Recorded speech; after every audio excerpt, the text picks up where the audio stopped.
are you feeling on a scale of 1 to 10? Can I be less than 1? There's nothing lower than 1. There's 0. Hai halo masyarakat, gimana kabar kalian? Semoga sejahtera selalu ya. Sejahtera sandang, pangan, papan, dan cinta. Ya, karena Lawas Screen akan ceritain ke kalian sebuah film bergenre drama romance komedi yang rilis pada tahun ini 2020 berjudul Looks That Kill. Apa jadinya jika kalian punya wajah terlalu tampan sampai-sampai orang yang melihat bisa tewas seketika? Bagaimana ceritanya? Silahkan rebahan dan... Film ini mengisahkan hidup seorang remaja yang setiap hari harus menutup wajahnya dengan perban. Namanya adalah Max. Dia selalu menghabiskan waktu di rumah karena takut tidak sengaja akan ada orang yang melihat wajahnya di luar sana. Di saat baru lahir, dia bahkan sudah menyebabkan 3 orang dokter meninggal dunia. Dia dan orang tuanya pun sampai pindah ke daerah yang jauh dari keramaian untuk meminimalisir kemungkinan Max membunuh dengan wajahnya tersebut. Max tentu merasakan depresi dengan keadaannya itu. Dan dia pun menemui psikiater untuk mencari solusi dari masalahnya. Max menceritakan masalahnya, tapi si psikiater malah nggak percaya dan minta Max menunjukkan wajahnya tanpa perban. Seketika itu pun, si psikiater langsung tewas. Nyatanya, ini bukan hal baru yang terjadi di daerah mereka. Polisi sampai kesal saat dapat laporan orang meninggal tiba-tiba dan di situ ada Max. Karena polisi pun nggak bisa membuktikan kalau Max adalah pembunuhnya. Jadi orang yang meninggal saat ada Max akan dikatakan kena serangan jantung. Setelah itu, Max makan malam bersama orang tua dan sahabat satu-satunya bernama Dan. Di sini orang tua Max membujuknya untuk bermain dan bergaul keluar rumah, tapi Max ragu dengan keadaannya. Bahkan Dan mengajak Max untuk mengencani cewek, tapi ya nggak bisa. Keadaan wajah yang diperban seperti mumi, cewek mana coba yang mau? Lalu Max menyuruh Dan memukul wajahnya dengan bata yang ia bawa sejak dari tempat psikiater tadi. Tujuannya ya supaya wajahnya rusak dan nggak tampan lagi. Dan tentu si Dan nggak mau karena sebelumnya sudah pernah menggunakan palu tapi itu nggak berhasil. Tapi akhirnya ya kena geplak juga. Max pergi ke rumah sakit bersama ibunya untuk mengobati luka. Di sana dia sempat ngobrol singkat dengan seorang cewek seusianya yang sedang di rumah sakit tapi nggak tahu ngapain. Setelah dari rumah sakit, Max didatangi Dan yang ternyata memaksanya untuk ngedate bareng cewek anti malam di momen Valentine. Dan pun meninggalkan Max bersama seorang cewek yang bernama Erika. Erika yang mengira akan ngedate sama Dan yang keren malah berduaan sama Max. Keduanya pun terlihat canggung, tapi Max berusaha meyakinkan Erika dan menceritakan kegugupannya. Saat Erika mulai menerima keadaan, tiba-tiba datang perusuh. Orang dah malu-malu ngomong sama Erika, malah ada berandal pula. Namanya adalah Craig. Dia mengacaukan segalanya, mengelap minuman tumpah di meja dengan kepala Max dan membuat Erika pun meninggalkan Max begitu saja. Max yang sudah sangat frustasi dengan keadaannya berdiri di pinggir jembatan untuk bunuh diri. Tapi aksinya dipergoki oleh cewek yang ada di rumah sakit waktu itu. Namanya adalah Alex. Max curhat bahwa banyak hal buruk terjadi karenanya. Baik untuk orang lain, terlebih untuk dirinya sendiri. Bukannya menghalangi niat Max, Alex malah nyuruh Max untuk nyari jembatan yang lebih tinggi supaya bisa mati. Memang keren kan? Tapi itu cuma candaan aja. Alex pun menasihati Max untuk melanjutkan hidup, berkeluarga dan mati dengan tenang, bukannya bunuh diri. Max pun mengurungkan niatnya dan ikut bersama Alex pergi ke panti jompo. Di sana mereka bertemu dengan nenek-nenek bernama Esther dan Rose. Max mendengarkan cerita mereka, curhatan mereka tentang kehidupan dan tentu saja bercanda dan tawa, yang kemudian membuat Max terlihat lebih ceria. Setelah itu, Max dan Alex pun pulang bareng. Dan Max mengajak Alex kira-kira besok ada waktu nggak ya buat main bareng lagi? Kalian mungkin jika di posisi Max juga akan melakukan hal yang sama, karena dengan hidup yang selalu menyedihkan akan menyenangkan jika ada kawan, terlebih kawan itu cewek. Sayangnya, Alex menolak hal tersebut dengan alasan yang kurang jelas bagi Max. Namun, terlihat ekspresi Alex yang sepertinya tak ingin menolak. Kenapa ya kira-kira? Bersama Dan, Max menceritakan pengalamannya tadi, dan Dan menyarankan agar Max mencoba berpapasan lagi dengan Alex. Besoknya, Max menunggu di tempat Alex biasa menunggu bus, dan tiba-tiba Alex datang dan menuduh Max menguntitnya. Ya emang sih sebenarnya. Max mengajaknya untuk hangout bareng, main-main bareng gitu. Alex terlihat kaget dan terdiam sejenak. Lalu mengatakan, ya, mereka pun menghabiskan waktu bersama dengan kesualayan dan mandi bareng. Wait. Nggak seperti yang kalian bayangkan ya, Omes. Mereka duduk berdua di dalam bak mandi yang dipenuhi permen jelly. Di sana mereka saling bercerita soal keadaan masing-masing. Dan di sini kita tahu kalau Alex ternyata punya penyakit jantung yang langka. Yang bila ia terlalu senang, jantungnya akan membesar dan itu seperti bom waktu. Alex bilang jika lampu di rompi yang dia pakai berkedip, maka keadaan jantungnya akan semakin parah. Tapi Alex bilang dia ada obatnya, jadi itu membuat Max tenang. Setelah nonton di bioskop sambil mabuk vodka, mereka pulang ke rumah Max. Dan yang menelpon Max namun mendengarkan suara Alex pun sampai kaget. Wah, ini sebuah kemajuan yang luar biasa pikirnya. Lalu di saat Alex dan Max sedang bertatap-tatapan, datanglah kedua orang tua Max yang kaget. Akhirnya Max punya kawan cewek. Wah, kagetnya kaget bahagia gitu. Saking kagetnya orang tua Max pun sampai salting. Oh iya, ada tokoh sampingan baru nih, namanya Yushen, siswa pertukaran pelajar yang hidup sementara bersama keluarga Max. Orangnya cukup membangsatkan. Simak terus.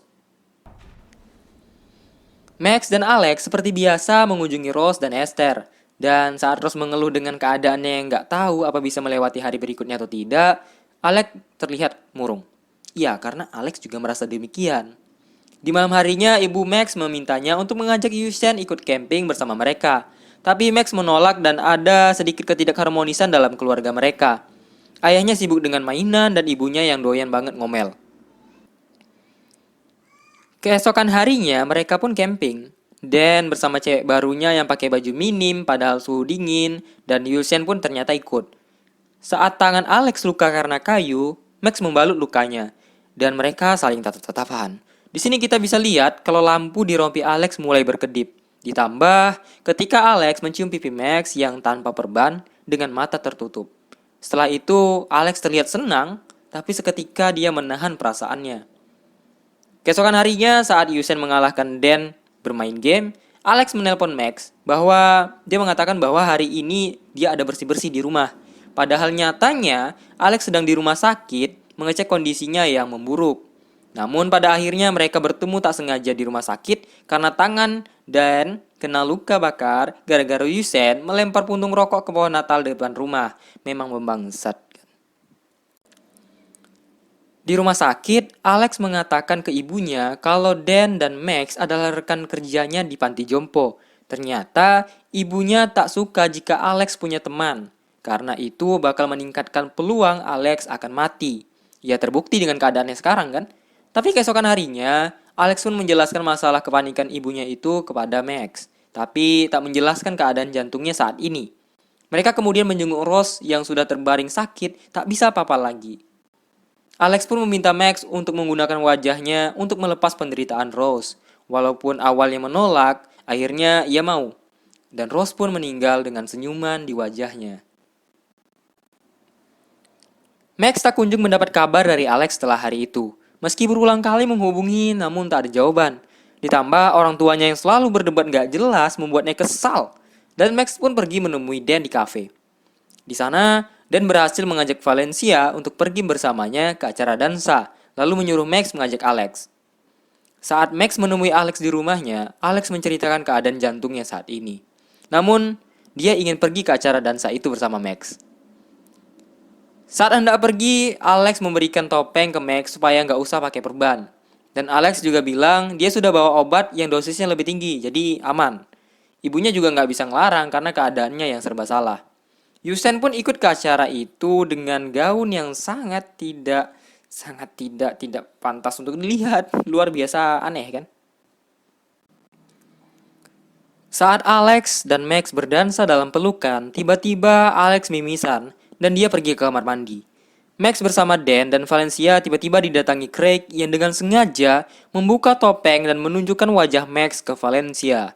Yang tentu saja ini membuat Valencia tewas seketika. Max ditangkap polisi untuk diperiksa, sementara Alex yang tak sadarkan diri dibawa ke rumah sakit. Setelah dilepaskan polisi, Max pun langsung bergegas ke rumah sakit dan di sana dia disambut oleh ibunya Alex. Alex semakin sekarat. Ternyata dia berbohong soal obatnya dan dia malah meminta Max untuk menggunakan wajahnya.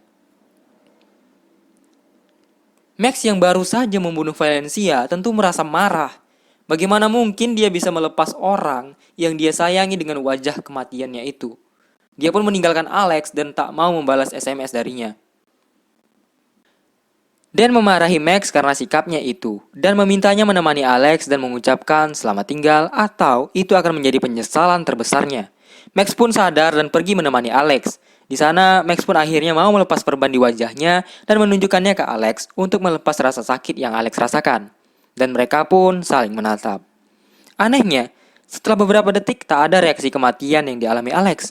Tak seperti orang pada umumnya yang langsung tewas dengan senyuman, wajah Max tak bisa membunuh Alex. Namun sayang, penyakit jantunglah yang akhirnya menyebabkan Alex meninggal. Diiringi lagu sedih, Max melepas kepergian cewek yang mencintainya itu.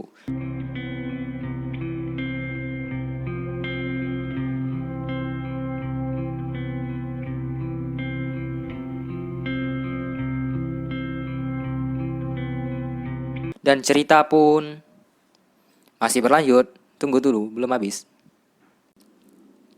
Max dan Craig terbebas dari tuduhan pembunuhan Valencia karena ahli mengatakan Valencia meninggal karena sebab alami yaitu overdosis serotonin. Setelah persidangan, Max menjadi topik pemberitaan di sepenjuru negeri dan ada yang memintanya untuk melepas penderitaan dengan menunjukkan wajahnya.